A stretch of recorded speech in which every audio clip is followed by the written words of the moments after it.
అలా ఎస్ఐ నడుచుకుంటూ వస్తూ ఉంటే ఒక్కసారిగా చారు, పద్మ, వెంకట్రావులని చూసి షాకింగ్గా అలానే చూస్తూ ఉండిపోతారు. ఇదేంటి ఇలా జరిగిందేంటి? అయ్యో! ఇలా దొరికిపోయామేంటి? ఇప్పుడు ఇక్కడ ఏం జరుగుతుందో ఏంటో? నేను మాత్రం ఇక్కడి నుండి వెళ్ళిపోతున్నాను. ఏంటి అలా వెళ్తున్నావు? బుక్ అయితే అందరం బుక్ అవ్వాలి, లేదంటే లేదు. ఇలా నువ్వు ఒక్కదానివి సైడ్ తప్పకుండా అంటే ఎలా? హ్మ్, ఏంటత్తయ్య భలేవారు, నా వల్ల కాదు. ఇప్పుడు నన్ను నిన్ను మావయ్యని లోపటేస్తే ఇంకేమైనా ఉందా? తప్పించుకోవాలని చూసినందుకు కర్రలతో కొడతారేమో. ఎందుకే నాకు లేనిపోని భయాలని ఎందుకు పెడుతున్నావో అర్థం కావట్లేదు. సినిమాలలో చూస్తున్నాను కదా, అలా నాకు తెలుసని చెప్తున్నాను. ఏంటి మీరు ఇక్కడున్నారేంటి? తను లోపల కదా ఉండాల్సింది. మీరంతా ఎవరు? సార్ వీళ్ళు నా వాళ్ళే సార్. తను నా భార్య. ఇదిగో తను కోడలవుతుంది సార్. మరి కోడలవుతుందని అంటున్నావు, భార్య అంటున్నావు. నిన్ను చూసి వెళ్ళాలి కానీ వీళ్ళేంటి నేరుగా నిన్ను తీసుకుని బయటికి వెళ్తున్నారు? ఏంటి మీ కథ అని అనగానే ఇక చారు కంగారు పడిపోతూ, నాకేం తెలీదు, మా అత్తయ్యే నగలిచ్చి ఎవరూ లేక ముందుకు ఇలా తీసుకుని వస్తుంది అని అనగానే ఒక్కసారిగా ఎస్ఐ షాక్ అయిపోతారు. కానిస్టేబుల్ అని గట్టిగా అరవగానే వెంటనే కానిస్టేబుల్ బయటికి వచ్చి చూడగానే, సార్ సార్ ఏమైంది సార్? ఎవరు నగలు తీసుకొని వెంకట్రావుని ఇడిపించాలని చూసింది అని ఎస్ఐ చెప్పగానే, సార్ నన్ను క్షమించండి సార్, నేనే సార్. ఇక నువ్వు రేపటి నుండి ఈ జాబ్కి రావడానికి వీల్లేదు సార్. మీరు అలా మాట్లాడకండి సార్, ప్లీజ్ సార్. నేను చేసింది తప్పే కానీ మీరు ఇంత పెద్ద శిక్ష నాకు వెయ్యకండి. తప్పు చెయ్యకముందు ఆలోచించి ఉంటే బాగుండేది.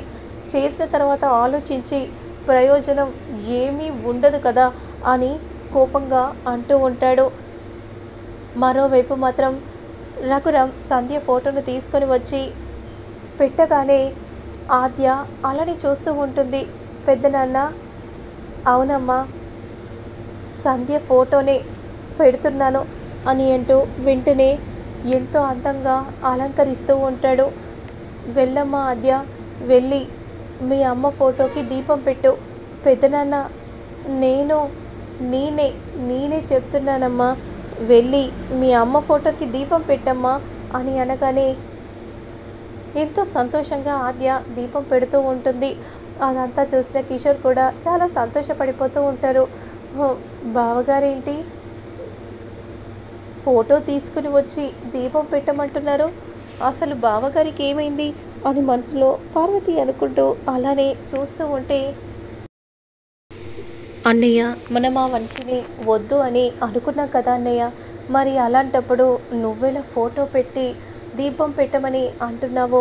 వద్దు అని అనుకున్నంత మాత్రాన ఇప్పుడు అదే రక్తం కావాలని అనిపిస్తుంది అని రఘురామ్ అనగానే ఇక అందరూ షాకింగ్గా అలానే చూస్తూ ఉండిపోతారు. ఈ బిడ్డకి రక్తం పంచిన తన తల్లిని వద్దనుకోవటం, ఆద్యని వద్దనుకోవటం అర్థమేమైనా ఉందా? తను తప్పుగా బ్రతకలేదు అని అనడానికి ఆద్యే సాక్ష్యం అని రఘురామ్ చెప్పగానే అందరు కూడా చాలా సంతోషంగా చూస్తూ ఉంటారు. ఇక నుండి సంధ్య ఈ ఇంటి మనిషి. అమ్మ ఆద్య, ఇది నీ పుట్టినిల్లు, నువ్వు ఎలా ఉండాలనుకుంటే అలాగే ఉండొచ్చమ్మా అని ఈ విధంగా రఘురామ్ చెప్పగానే, థ్యాంక్ యూ పెద్దనాన్న, థ్యాంక్ యూ సో మచ్ అని అంటూ గట్టిగా హక్ చేసుకుంటుంది. నిజంగా మీరు నా భార్యని ఇన్ని రోజుల తర్వాత అర్థం చేసుకోవటం నాకు చాలా సంతోషంగా ఉంది కిషోర్ గారు. అప్పుడు మేము అర్థం చేసుకోలేదని కాస్త బాధపడుతున్నాం. ఇప్పుడు సంధ్య గొప్పతనం, పెంపకం మాకు తెలిసింది. నిజంగా అలాంటి పెంపకం ఎవరు పెంచరు. అలాగే తన పెంపకంలో ప్రేమ, ఆప్యాయత, అనురాగాలు కలగలిపి ఉన్నాయి. నిజంగా తన పెంపకాన్ని నేను అప్రిషియేట్ చేయాలని అనుకుంటున్నాను. బ్రతికి ఉండగా ఏ రోజు తనతో మాట్లాడలేదు, కనీసం చూడాలని కూడా అనుకోలేదు. కానీ ఈరోజు మాత్రం బ్రతికుంటే బాగుండు అని అనిపిస్తుంది అని అనగానే వెంటనే పెద్దనాన్న అని అంటూ ఆద్య రఘురామ్ని పట్టుకొని బాధపడుతూ ఏడుస్తూ ఉంటుంది. మీరు ఇన్నాళ్లకు ఆ అమ్మ గురించి ఆలోచించడం, ఆ అమ్మని అర్థం చేసుకోవటం నాకు చాలా సంతోషంగా ఉంది పెద్దనాన్న.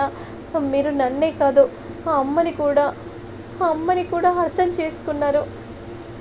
అమ్మ ఆద్య, నీ వల్లే మీ అమ్మగారిని నేను అర్థం చేసుకున్నానమ్మా. లేదంటే నేనెందుకు అర్థం చేసుకుంటాను? లేదు పెద్దనాన్న, మీరు చాలా మంచివారు, గొప్ప మనసు. మీరు కఠినంగా మాట్లాడతారని అంటారు, కానీ ఆ కఠినం వెనుక మంచిని ఎవరు చూడరు. నేను చూస్తున్నాను పెద్దనాన్న అని ఈ విధంగా అంటూ ఉంటే పార్వతి కోపంగా చూస్తూ ఉంటుంది. ఇక మరోవైపు చారు మాత్రం ప్లీజ్ సార్ మా మామయ్యని వదిలేయండి. మా పెద్దనాన్నకి తెలిసే ఇంకేమైనా ఉందా?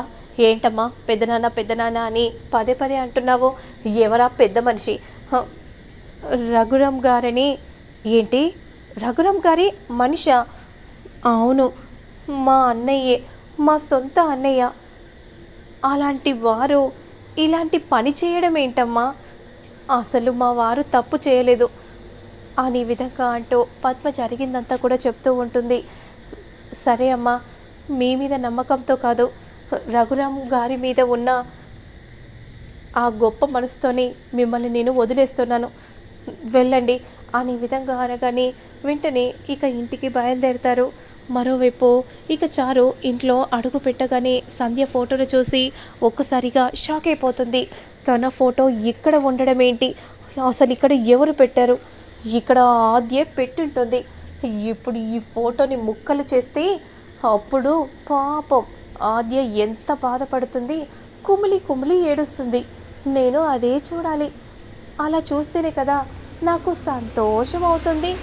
బావను వెళ్ళనివ్వకుండా ఉండాలని చాలా తంటాలు పడుతుంటే నువ్వేమో ఇంట్లో ఉండి ఎంచక్క హాయిగా ఉంటున్నావా?